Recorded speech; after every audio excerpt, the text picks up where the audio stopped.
Alrighty, well, good afternoon and welcome everybody. Thank you for joining us today. My name is Andrew Doffney, and I'm the Instruction and Outreach Librarian at the New Jersey State Library.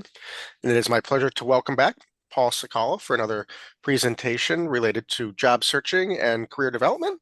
And this one is going to be talking about the evolving employment model, managing your career in the rapidly changing economy. Paul is a certified global career development facilitator, work search author, and founder of Cecala Career Consultants. Since 1999, he has assisted over 3,000 job seekers, ranging from C-suite executives to college students. Paul specializes in creating job search project plans and is recognized for his empathetic listening skills. Paul currently facilitates job seeker networking groups for 4 different organizations, and he has helmed the adult professional education programs for 2 colleges and a New Jersey Department of Labor one-stop career center. Paul has his BS in psychology from Florida Institute of Technology and has published a couple books and numerous articles on career coaching in a variety of publications. So welcome back, Paul. We appreciate having you. Thank you. Before we jump into Paul's presentation, I just have a few housekeeping items to go over. First and foremost, you can submit your questions to us at any time using the Q&A or the chat button in the Zoom dashboard, and we'll be happy to address them. There will be a survey available at the end of the webinar, so if you have time, please complete the survey. We always appreciate any and all feedback that you can give us. And if you want more information on career resources or whatever Paul is doing, you can visit cecalacareer.com and find a fantastic page full of information there. And one last thing, I just want to do a brief overview of the Zoom dashboard. This is what your dashboard should look like if you're using a PC or a Mac. If you're using a mobile device, the dashboard may look a little bit different, but all the features will still be there. In the bottom left-hand corner, you can check your audio settings. So if you're using an external listening device like a headset or earbuds, you can check to make sure they're connected properly there. At any point during the presentation, if you have any issues, there's a raise hand button here in the middle. You can click on that and that'll alert me. I will send you a message in Zoom and hopefully be able to solve any problems that you are having. And as I mentioned before, if you do have any questions, there's the Q&A and the chat buttons. Feel free to use them to get in touch with us. We'll be happy to address your questions. So that is everything that I have for you. So it's my pleasure to turn it over to Paul now. Great, thank you. Let me go ahead and get my share going and pop that into presentation mode. And just give me, folks, one more second because I want to make sure I get the Q&A and the chat open. There we go. So we're going to talk about the evolving employment model, and in particular, how is it impacted by this ever-changing and crazy different economy that nobody seems to understand.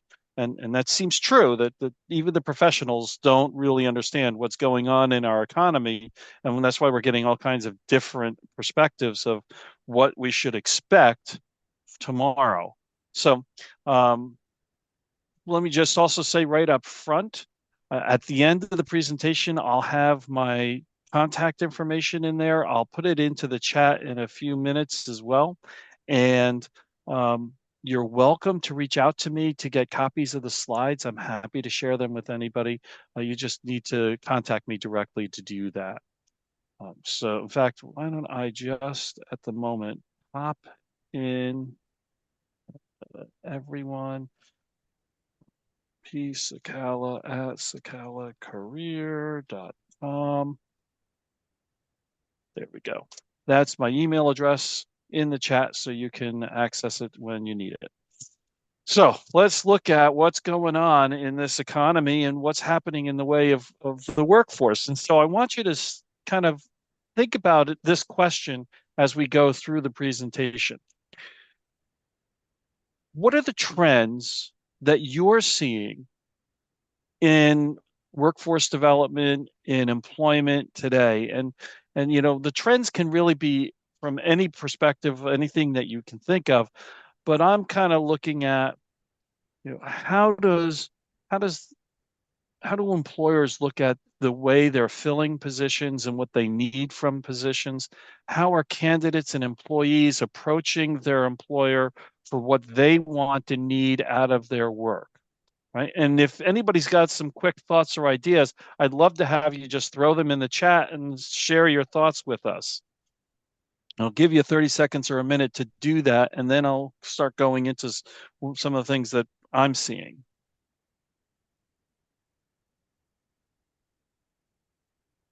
And it only needs to be one or two words, nothing really um, magical about it or extensive. So here are some of the things that I'm seeing, because I'm not yet seeing anybody put anything in there, but these are some of the things that I'm seeing from candidates, right? Most people looking for work today are saying that they're looking for one or more of these 9 items in their employer or from their employer. And I'm not going to go through all of them completely, but look at some of them.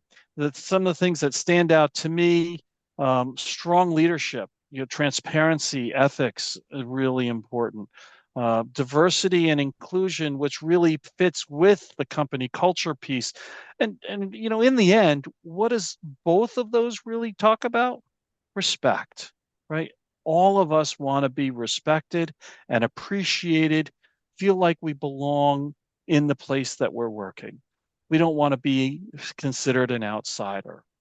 Everybody wants to look for a way to grow. What is my career path?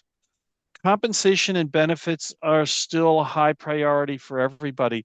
And I was really interested in this because, I've got a lot of very young clients, recent college graduates, and they're kind of saying to me, if I can't get 75 to $100,000 out of this role, I don't want to accept it. And I'm thinking to myself, my God, when I graduated, okay, 40 years ago in 1985, I was happy to get 15 or $20,000, and these people want 75 to 100. But when I did an inflation calculator, and I said, what would my $20,000 a year salary from 1985 need to be today to be the equivalent? And the calculator said like 65, $67,000 was the equivalent salary today. So the fact that young people are asking for 75 or 100,000 for these, managerial level exempt type positions is not a surprise to me now.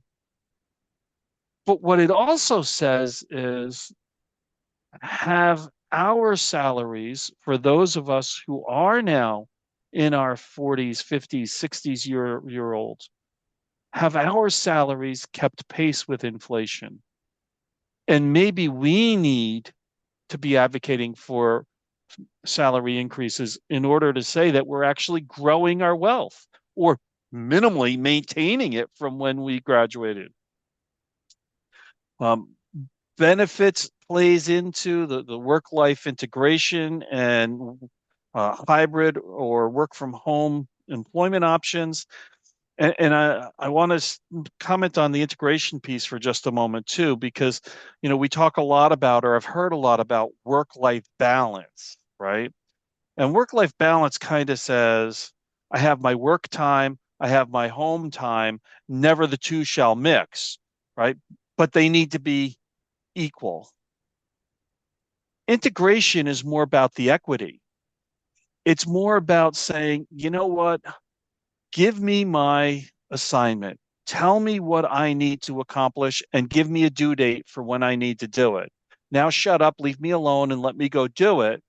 And if I want to take an hour yesterday to go to my daughter's concert at school, or I want to spend 2 hours today at my son's ball game, I want to be able to do that without you interfering with me.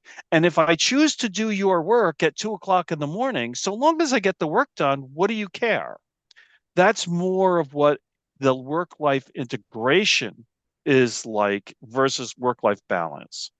And of course, every person that I have spoken to in the last 5 years, since COVID especially, have all said, I want my life or my work to have meaning and value.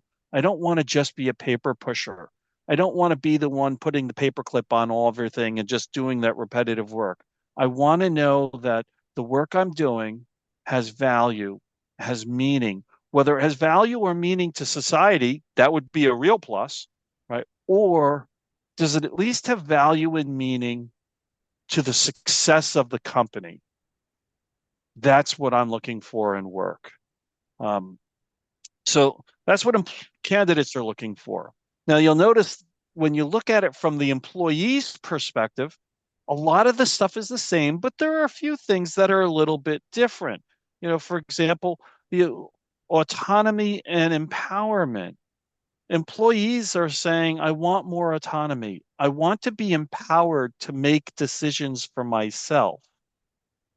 Now, if we take a look at the current state of customer service in our country, I suspect that if call centers and customer service reps were given a little more autonomy and maybe a little more power to make some decisions, we'd have a lot better customer service and see business grow because customers would feel like they're being listened to.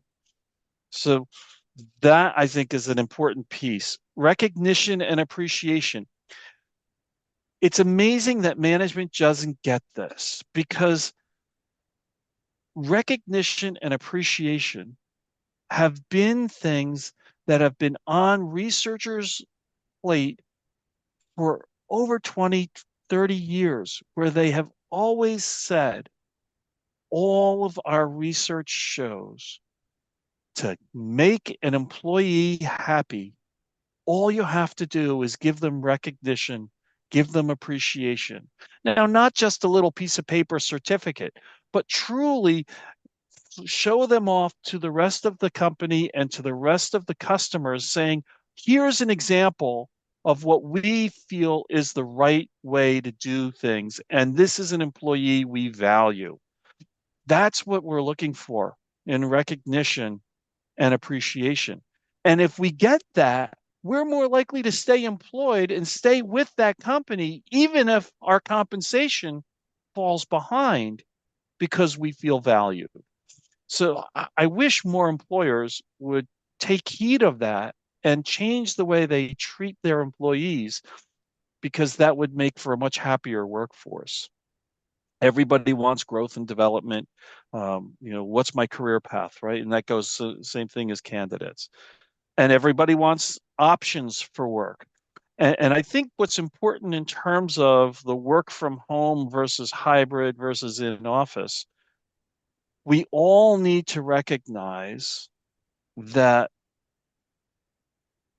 at least at this point, management hasn't learned yet how to successfully and easily manage a work from home workforce and feel like they're getting the productivity that they need. Even though statistically it shows often that we do get the productivity we need or more from the work from home or hybrid person versus the in office person, we haven't learned as a society how to lead and manage in that space yet. That's part of the education that has to happen at the higher levels of companies. So work from home roles, totally remote roles, are diminishing. And we need to be aware of that as candidates or employees and expect that even if we're given the opportunity to work from home right now, we may still be called back to in office. I hear that all the time from clients from 3, 4 years ago. They started out in a remote role or they started out in a hybrid role, and now they're back to 3 to 5 days a week in the office. In fact, my husband works for United Parcel Service, and if you've been on these calls, you've probably heard me talk about him before. But United Parcel Service has made it clear that they are going back to a 5 day a week in office requirement for their IT department. And that has slowly been happening over the last 4 years since we came out of COVID. The expectation is probably, if not the end of this quarter, by the beginning of the fourth quarter, they're going to be full time in the office again. Um, Employers are doing it, whether or not we want it, whether or not we like it. Now, they're also doing that with being a little bit more flexible in terms of, okay, you've got doctor's appointments today. Well, you can work from home today so you can deal with your doctor's appointment or that kind of a thing. But they're not saying, no, we're going to let you have 2, 3 days, 4 days a week at home all the time. It's on the occasion where you need it, we'll let you do it. Um, so these are some of the things that employees are experiencing and looking for. And Mita, thank you for adding transparency, work and dynamic changes, and selecting priorities as some of the things that you're seeing and looking for in the workforce. It's great stuff. Now, here's what management and leadership is looking at. And some of these things are the opposite side of what we as employees or candidates are looking for. But everyone is feeling that there's an uncertain future. And as we talked about at the beginning with the economy, that's where a lot of those feelings come from is where's the economy? Employers are recognizing that they need to be more aware of and supportive of employee well-being and understanding what that is and finding ways to provide that for employees. Tracking and increasing productivity. So this is going again to how do I lead and manage a remote or a hybrid workforce? And we've been moving probably for the last decade almost towards what has been called the gig economy in the past, right? So more and more positions, even though they may tell you, employers may tell you it's a long-term permanent W-2 position, what's really happening is as as projects come and go, if you have the skills I need for this project, I'm going to keep you around. When the next project comes, if you don't have the skills for that project, I'm going to get rid of you and bring somebody else in. Right. And so employers are getting better at how they're tracking productivity and finding ways to improve or increase productivity with fewer people. And that's always going to be the game, especially because so much of leadership's compensation is tied to stock performance. So they're always going to be looking for how can I do more with less. Employers are concerned about how to shape the company's culture, and they don't know how to do it, especially in this remote and hybrid space. So they're trying to figure out what does belonging look like? How do I show respect? What is open or transparent communications? And how do I change that? And when we're talking, people who are now 30, 40 years into their career, that old saying of teaching old dogs new tricks, it's really tough to do. It can be done, but it's tough. And so these hiring managers and leaders are being pushed way out of their comfort zone to do things they're not used to doing and having to relearn how to manage their business. And that's a hard thing for a lot of people to do, especially in entrenched companies. You notice, though, the employers that are most successful are the ones that are becoming more agile, more flexible, and learning how to do some of these things. This recruiting and retaining talent, I think, is a key issue too, because look, none of us like what's happening in the economy that I just explained, of you're only going to stay employed for as long as you can bring value to me. But the truth is, if you're not able to perform the functions that I need, I can't afford to keep you. So one of the things that we both sides of this coin need to look at, employers and employees, how do we continue to educate and skill each other so that as the employee, I continue to bring value and you can retain me? And then how do I get the raises, the increases in compensation that show you value those skills that I'm bringing? Until we can bridge that gap, we're going to have a constant flow of people in and out of employers. And when you look at the tech industry, especially right now, I'm seeing that among not just my clients, but in the cycles of what's happening in technology. And if you want, at some point, you can ask me to go into that a little bit deeper. Um, Employers are having difficulty trying to figure out why diversity and inclusion and equity is so important and how they can bring that to their organization. What's really been fascinating for me, though, is that when you look at all of the research that's been done by the staffing industry, by the HR industry, by the psychosociology industries, all of the research shows the more diverse and inclusive your employee base is, the more innovative your company will be, the more agile your company will be, and the more successful and productive your company will be. It's that bringing in of all these divergent ideas and saying, that's really cool. I never thought of it that way. How can I do that here? That brings that success. And so employers need to be more aware of how can they improve that diversity and inclusion. Um, Communications, especially since COVID, I can't tell you how many places and ways that I have seen a loss of the ability to effectively communicate in society. I mean, yeah, we can talk forever about the young people and their need and desire to only communicate by instant message or text, even when they're sitting at the same table in a restaurant, versus actually using their voice and talking to each other. But this effective communication goes beyond that. It's also about how do we bridge some of the communication gaps in the different populations that we're serving.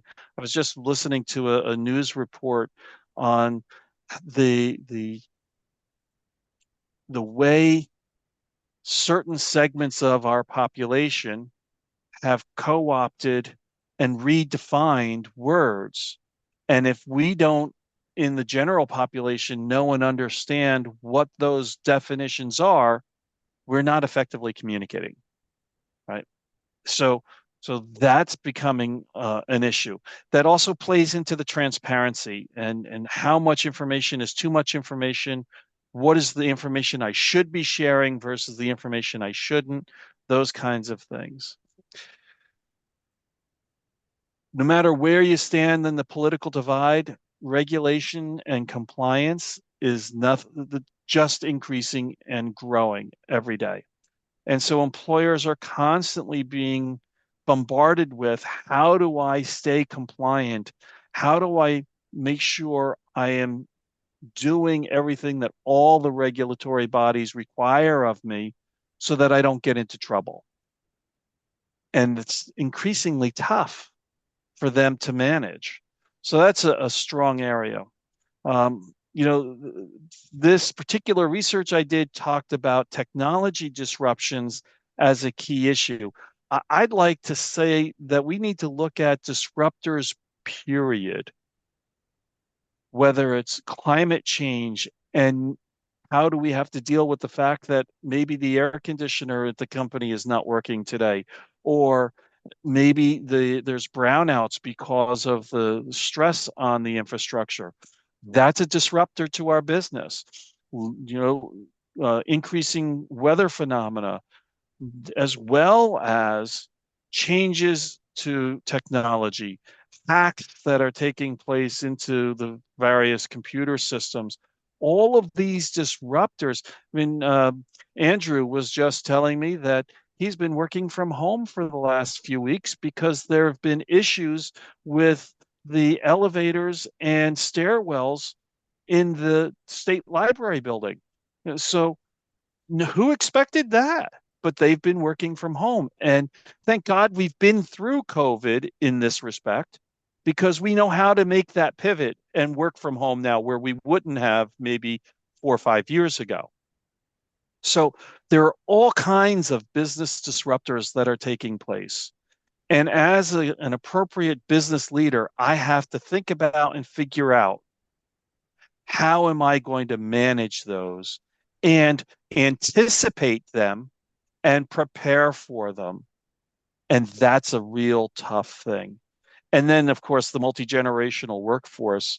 Um, I, I can't tell you the number of clients. It's probably about 70% of my middle level management clients are telling me that when they're going back to work, they're 40, 50, 60 years old. When they're finding a new job, the person they're reporting to is 30, 35 years old. And there's a big gap in the way those two generations function and communicate. And they're having to navigate and learn how to do that. So, lots of stuff that are concerns for employers that need to be addressed. Now, I'm exhausted just from talking through those three slides because of all those things that are playing on both sides of this employment equation. And now we have to think about and figure out, well, which ones are the most important for me as an individual or you as an individual, and which ones are the ones that are important for our employer, and how do we bring those into alignment so that we can be more effective working together. I do want to just point out a couple of other things that we haven't talked about, um, observations specifically of mine, because a lot of that other stuff came from some research. But every employer that I talk to, the managers are all saying to me, all I can think about every day is how am I going to keep my job? Because I see everybody around me losing theirs. I got to figure out what am I going to do to keep mine. And if you're not going to help me keep mine, then I'm not going to keep you as an employee because I need people who are going to help me keep my job. You know, struggling needs. We just saw the divergence in some of those needs between employers and employees. The eroding social skills we talked about. I mentioned the cycles in hiring, and it's really interesting to me to see the way these cycles are happening, especially in technology and media, but it's happening in a lot of other sectors as well. What I see for 3 or 4 years now in the high tech or advanced tech industries, especially the software development spaces, they'll do a lot of hiring in January and February. They'll probably hire three, four more times more people than they actually need. And then they'll slowly start getting rid of the dead wood through the second quarter of the year. In the third quarter of the year, they're really making assessments of who's the great people that they need to keep and who do they want to get rid of. And by the beginning of the fourth quarter, they're starting to do these mass layoffs of all the people that are no longer of value. And then they start hiring up again in the first quarter, and they'll hire four times more people than they need. And then they start laying some of them off, and then they get to a plateau, and then they lay off more. And all of a sudden, we're back at the fourth quarter again, where they say, okay, now I need these people. And it's all based on what are the skill sets that are most important for the project that's happening today. Right. So we see that kind of cycle. I also see in hiring several cycles. There's always the best time to find a job is always January and February, which means November and December is the best time to be networking and interviewing. Things taper off a little bit in March and April. There's a little bit of an interview and hiring bump in May and June, partly because of the companies who are on a July 1 fiscal year, partly because people want to get hiring done before the summer. Then things really go dead over the summer. Very little hiring takes place. There's a lot of opportunity for networking and interviewing, especially as the summer drudges on, so that by September and early October, there's a spike in hiring for everything that got put on hold over the summer. And then mid October, hiring kind of ends and people are starting to prep for the new year, getting into the holiday season. And so now there's all that interviewing and networking that's taking place for the January and February hires. So hiring does have its own cycles as well. We've talked about the gig economy and being skills based in our hiring decisions. Um, Work from home, we've talked about the crisis communications, right? So not only is communications in general a big issue, but especially a big issue for employers is being able to manage the communication process both internally and externally through any crises that occur. And I'm going to skip the rest of those. I think they're pretty self-explanatory because I want to get into, okay, so now what? How do we handle this? What do we have to do to improve our success in the job? And I've got about 6 or 7 strategies here. The first one is be observant in the workforce or workplace. Look at who are the people that you see who are successful? Who are the people who are not successful? Who are the people that are bringing value to the job? And what are your boss's perceptions about these different people and about the things that make them successful or not? Then how can I emulate those things, right? As an employee, what can you be doing to emulate those people who are successful and avoid the challenges that those who are not successful are experiencing so that you're one of the people bringing value? We need to be flexible. We need to be flexible. We need to be agile. We need to be thinking about, I know we've always done it this way in the past, but maybe there's a different way. And how can I present that different way as the new greatest thing since sliced bread? I'm often telling people, stop making demands. I know, damn it, you deserve that day off. I get it. But when you come to the employer, to the boss, and say, I deserve that day off, you need to give it to me, of course the employer is going to get their back up. But if you approach that from a point of questions, hey, I've got this coming up. I'd really like to be able to participate in it. Here's some ways that I can get stuff done so that it gives me the time to do that. How does that sound to you? Would you be open to something like that? Right. So asking questions, even in terms of your customers, internal and external customers, when they're asking or demanding they need something, ask more questions about what it is they're looking for to make sure you understand it. And then even respond to them with questions that will help them to see how they can do it themselves. But ask questions, be accessible, be available.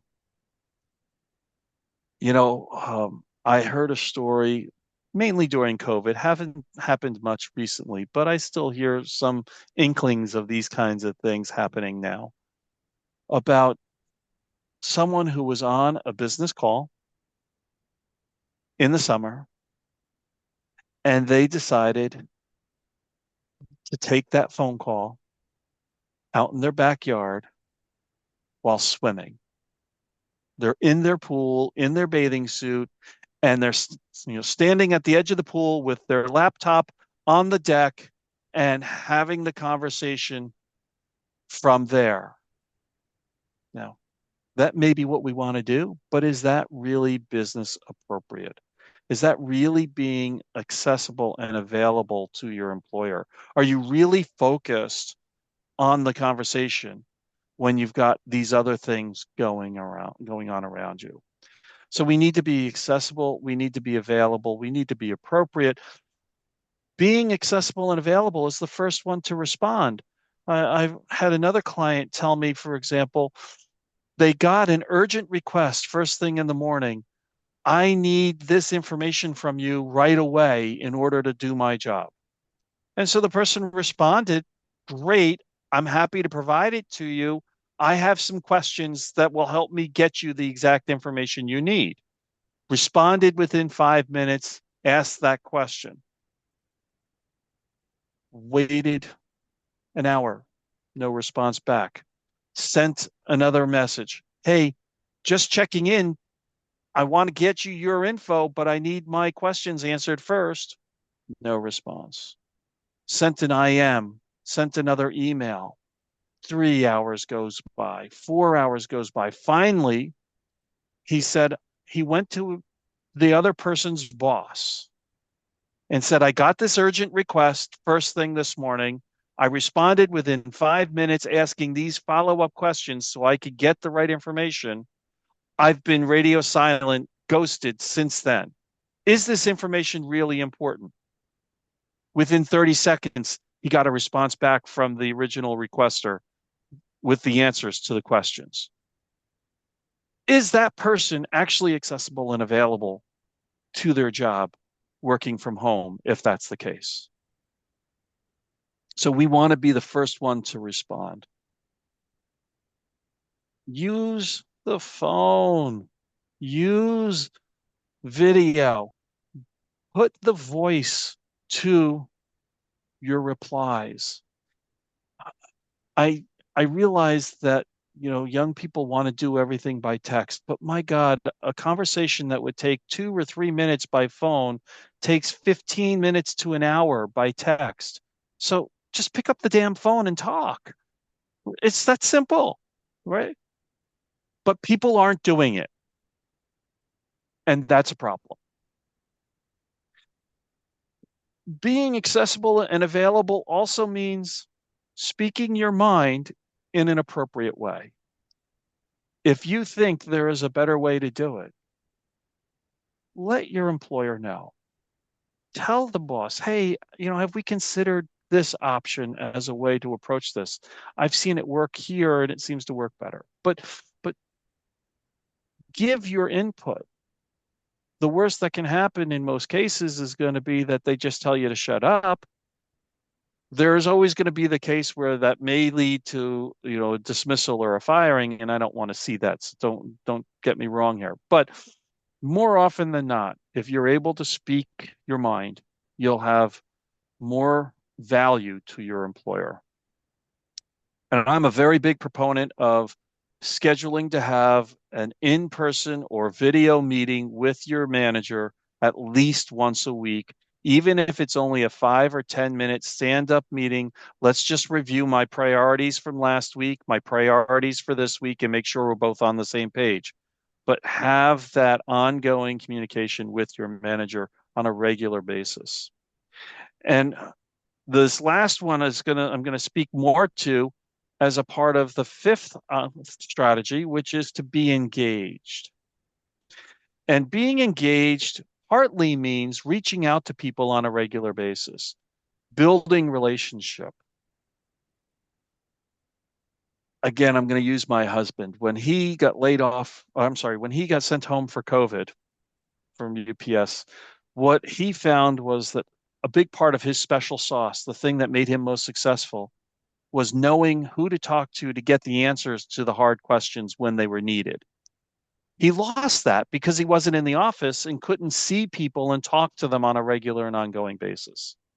So he came up with this concept, which I absolutely love and recommend that everyone should do, because it's all about networking, which is where you're going to get your next job, if nothing else.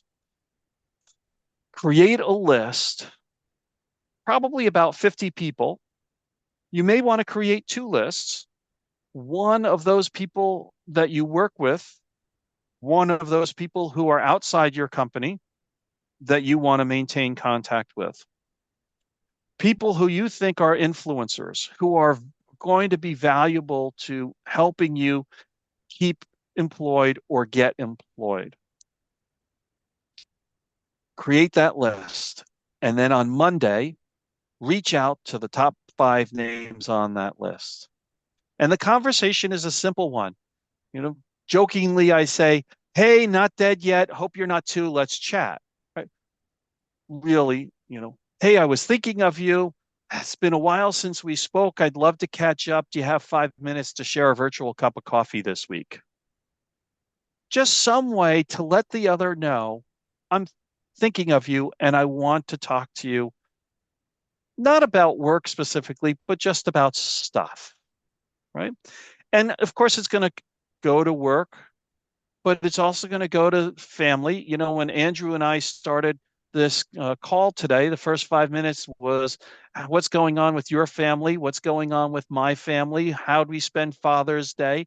We spend some time catching up with each other. And that's important to maintain relationship, right? So do that with people.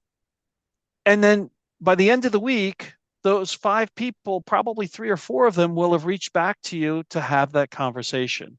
Next week, take the next 5 names. The week after that, the next 5 names. And if you've got 50 names on the list, after about 10 or 12 weeks, you'll have been through all 50 names. You start over again.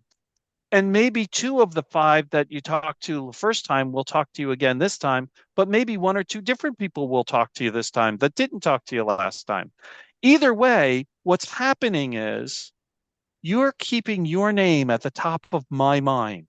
And so when I need you, I'm going to think of you. Also, when you need me, I'm going to remember you. And so I'm going to be more willing to talk to you. That's a great way to be engaged with people in your network. Always keep up the social niceties, always be positive in your attitude. Being engaged means being motivational and being motivated. Right? So, you know, positive behavior begets positive behavior.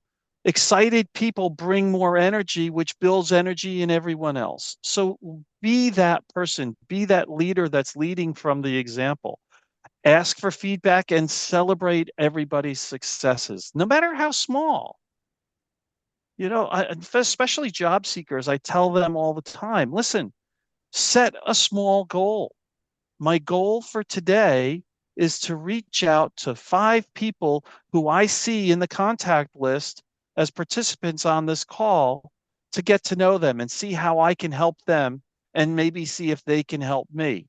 And now, by the end of next week, I want to have spoken to at least 3 of those 5 people. And if I do, celebrate that. That's a win. You met your goal.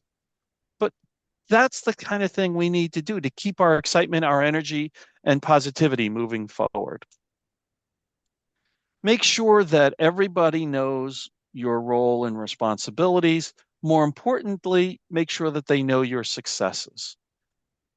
I tell all of my clients every quarter, you should look back on the last 3 months and say, what did I accomplish at work these 3 months?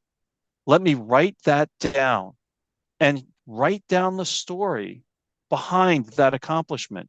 Then when it comes to review time, yo, boss, do you remember I did all these 7 different things 6 months ago? Do you remember them? Oh, well, you need to think about those because you're going to give me a raise based on all of the great successes that I've had this past year. Right. So it's helpful to you and your boss at raise time.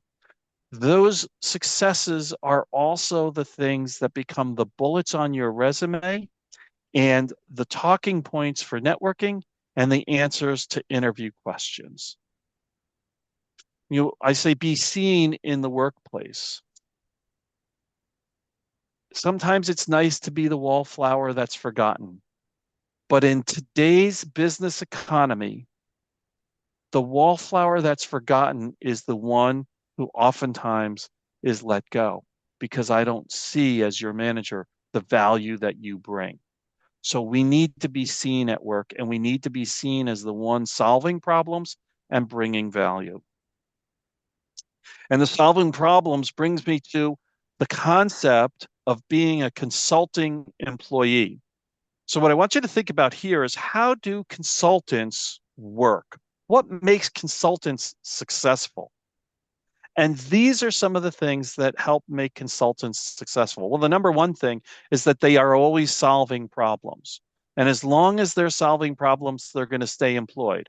We need to do the same thing. Meet with management, not just your own management, but other managers in the company. Find a mentor, be a mentor, right? Show where you're innovative, bring new skills to the employer and let them know that you have those skills. Show them how you're using them in your current role and can use them in new roles. The best place to get education and to keep it skilled, keep current, as well as to network is in your professional and industry associations. I'm sure many of you are members of the association for your particular role, function, or industry. Get active in those associations, volunteer within them, because that's how you get to know all of the members. And then they're going to get to know you and you're going to want to help each other. Look, consultants are successful because they network.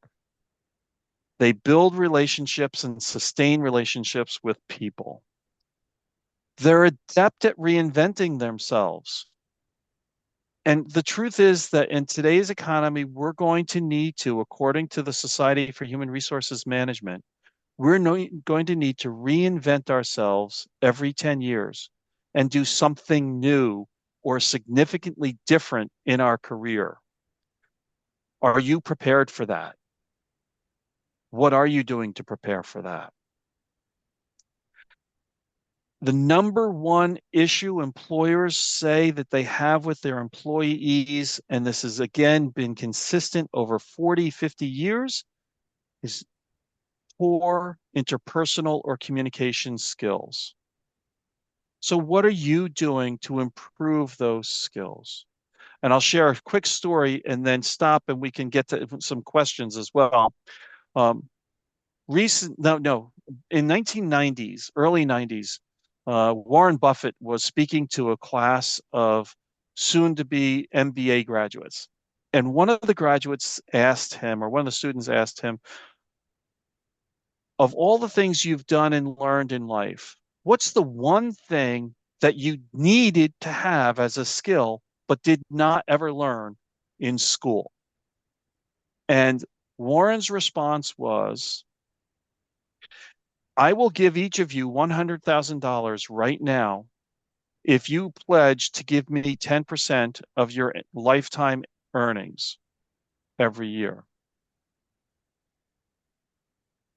But if you go take a communications class and become a master communicator, I'll give you $150,000 today for that same 10% of your lifetime earnings. His point was, at the time in the early 90s, an MBA graduate was expected to be able to earn at least $1 million over their lifetime. And if Warren gave them $100,000 today, he would get 10% back every year. And by the end of that student's lifetime, he would have gotten his $1 million back. But if they were good communicators, communication skills are so important that if you're a good communicator, Warren thinks you can earn 50% more in your lifetime. And so he would give them $150,000 for that same 10% lifetime earnings because he expected them to make 1.5 million or more in their lifetime. Communication skills is key to success. Right? Control what you can by controlling your managers, your career, and your job. And we all have seen this before. The only constant is change. So, how can we find those coming trends?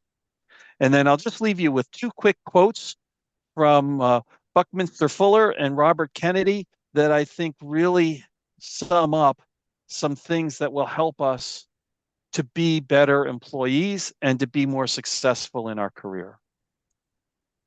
You never change things by fighting the existing reality. To change something, build a new model that makes the existing model obsolete. Think Microsoft, think Amazon, think Facebook, right? Those were wild ideas that absolutely changed the world. There are those that look at things the way they are and ask why. I dream of things that never were and ask why not? There's where innovation is going to take place. These are some of the groups that I do facilitate. And if you're interested in participating in any of those, by all means, reach out to me and I'll be more than happy to get you the contact information. They all are on Zoom. They all meet by Zoom. And there's my contact information, including my most recent book, Take Control of Your Job Search, which is 20 worksheets on the job search process, from how do I figure out what do I want to be when I grow up through how do I ace an interview. And people are saying that the book has been really, really helpful in their job search process.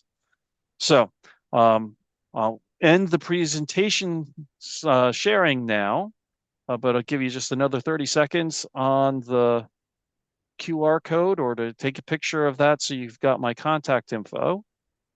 And there we go. And Andrew, I'll turn it back to you while I post my contact information into the chat. All right, great. Thank you so much, Paul.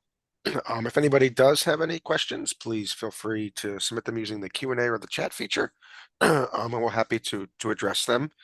I think I can get us started off with, you did mention when kind of when you're being a consulting employee, finding challenges and solving problems. How do you balance that when you see things maybe in other departments or other areas that you're noticing, but you don't want to overstep? That's a great question. Um, and that's where having built relationships becomes valuable and important.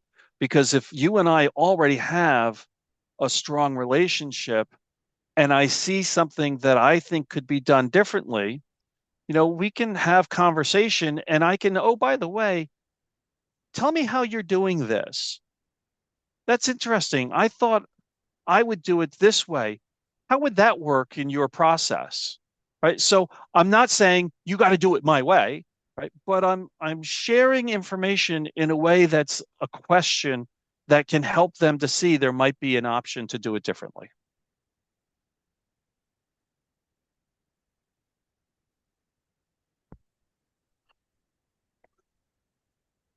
What other questions? How can you demonstrate those soft skills? Um, it's harder to quantify them in a sense, but when you're talking about communication, empathy, some other things that some of these companies are and organizations are looking for, how do you demonstrate them, in your capacity, either Yeah. as a candidate or an employee? So especially as an employee, it's just in the way you talk to people on a day-to-day basis. Um, one of the things, for example, that I always have done wherever I've worked, I always make sure to become best friends with whoever sits at the front door, whether it's security or reception or whatever, and the custodians, because they're the people who are often forgotten and often ignored. But if you're making them your best friend, everybody between them and your CEO become easy to befriend. Um, you know, Not directly related, but a typical example. I live in a recreation area community. I live on a lake, and people are constantly, if I tell you that I have 150 to 200 different people walking past my house between the hours of 6 p.m. and 10 p.m., that's a low number. It's probably more like 300 or 400 different people that pass my house every day. And when I'm outside in my yard, I say hello to every single person that walks past my yard. Most people look at me like, who the hell are you? Why are you saying hello? But after the second or third or fourth time that I do it, they're starting to say hello back. Some of them have started to stop and ask what I'm doing and how things are going in my yard, and comment on how well my yard looks or whatever, right? As you're walking through your building, are you saying hello to everyone? Are you greeting people with a smile? Those are some of the starting points for relationships. They're also the ways that make you be seen as a good person, a nice person, an effective communicator in your business, in your building.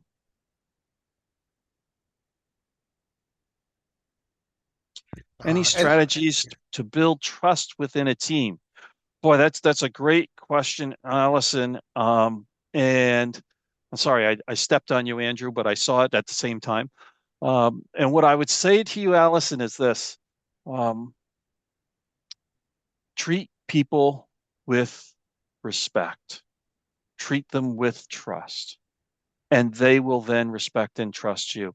And I'll use this example of that. My husband and I foster boys as a part of the way we build our family. And when these young men, and we only take kids who are 12, 13 or older, because I don't want to deal with car seats and all of that crap. But when these young men, these teenagers come into our home, the first thing that we say to them is, listen, you have right now 100% of my trust, 100% of my respect. Your only option is to lose it.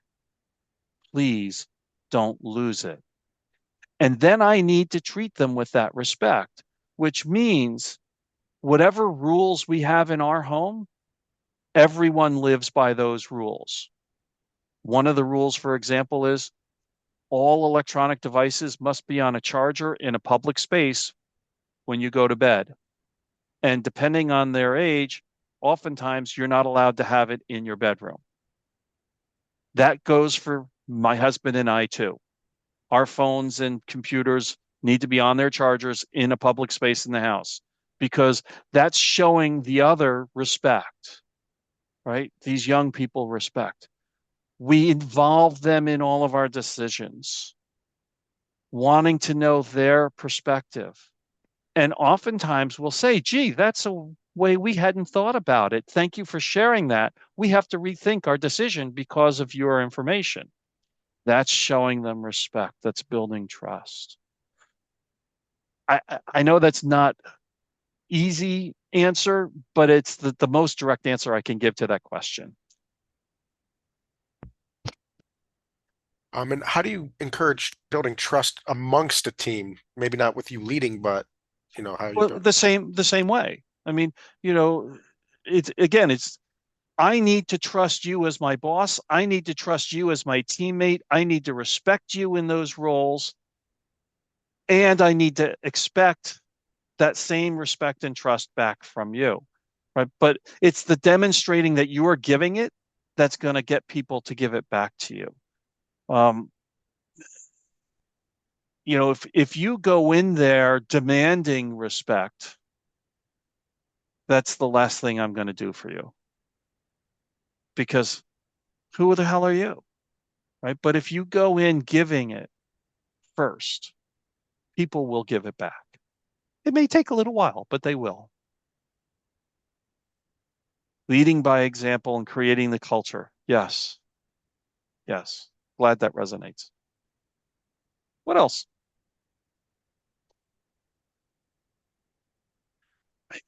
I think though that I hope you take away from this presentation on how do I keep myself employed, right? What do I need to do to ensure that I can keep my career going?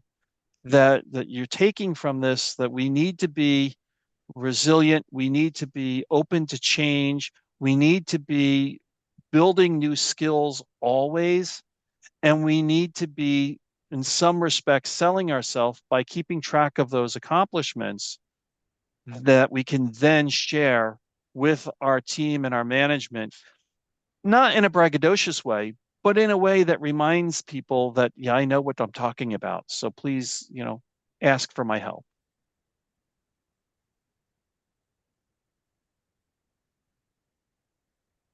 Anything else from anyone?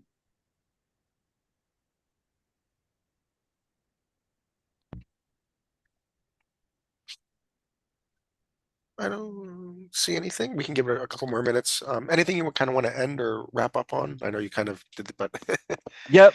I think that's what I would want to leave us with. And of course, without being super sales mode, if you are in job search, please feel free to reach out to me. I'd be happy to help you. My book is really a great resource from everybody that's read it. They all say that. So I hope that's helpful for folks as well. Thank you. All right. Thank you so much, Paul. And thank you everybody for attending today. If you do have other questions, if you want to discuss your personal career situation more, please feel free to reach out to Paul for a consultation. And just wanted to tell everybody be safe, be well, and hopefully we'll see you soon. Happy 4th all. It's coming.